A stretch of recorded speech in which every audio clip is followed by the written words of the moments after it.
In 1939, a man by the name of Lou Gehrig brought the attention of the world to a disease that is now called Lou Gehrig's disease, or ALS. In 2009, my daughter Haley Stevens brought to our attention that this fight against ALS isn't over. I've been diagnosed with ALS, or also known as Lou Gehrig's disease. Haley was 15, a sophomore at Central High School when she first started showing symptoms of ALS. I'm on dance team and we were doing a dance and we had to throw our arms up and I couldn't lift my right arm all the way. And we'd do rolls on the ground and I couldn't get up off the ground and then it just started going downhill from there. Her doctor said with a laugh, "Well, if you were 50, I would say you had ALS, but that can't be it." When they do the muscle biopsy, nothing would come up. They do blood work, everything would be fine. CAT scans would be fine, MRI would be fine, until they did the nerve biopsy, and then something came up. No test specifically says you have ALS. Instead, the doctors have to rule everything else out.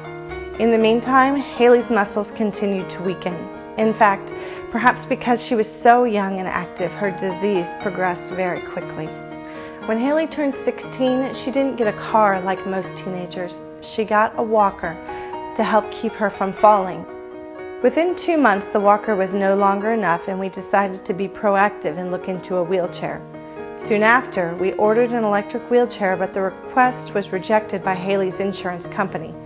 This is where the Keith Worthington chapter of ALSA came to our rescue for the first, but not the last time.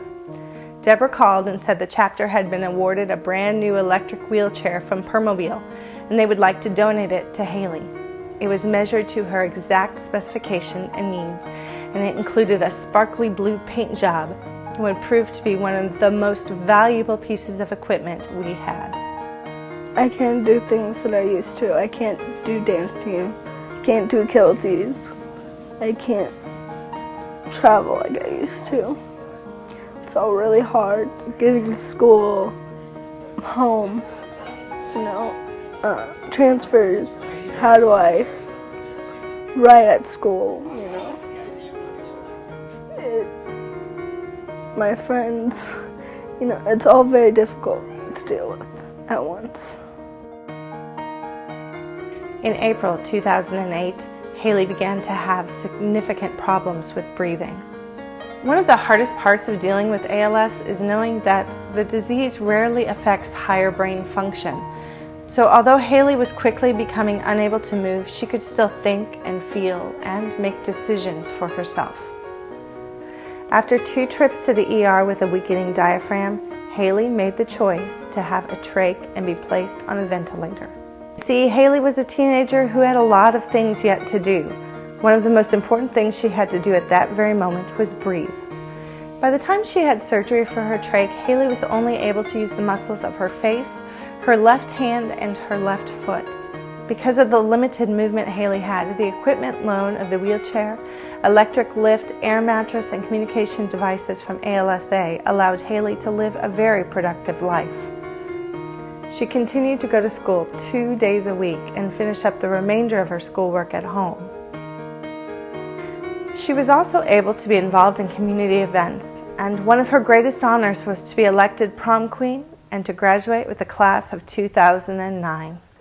Haley has been a huge influence on the Central High School community. With her diagnosis of ALS, her friends and family members felt helpless. They wanted to do something. For the last 2 years, the Walk to Defeat ALS has given CHS a place to show school pride while supporting their fellow student and doing something good. Last year, Central had approximately 10 teams and raised a total of $15,000. In September 2009, 4 months before her 18th birthday, Haley passed away from complications due to ALS. I asked Haley once if she thought God had a plan for her by giving her this disease, and she said yes, to tell her story. So here I am to remind you that ALS knows no age barrier and is not limited to a specific gender, race, or socioeconomic status. ALS is challenging physically, emotionally and financially to the patient and their family and caregivers. With one person being diagnosed with ALS every 90 minutes, isn't it about time we did something?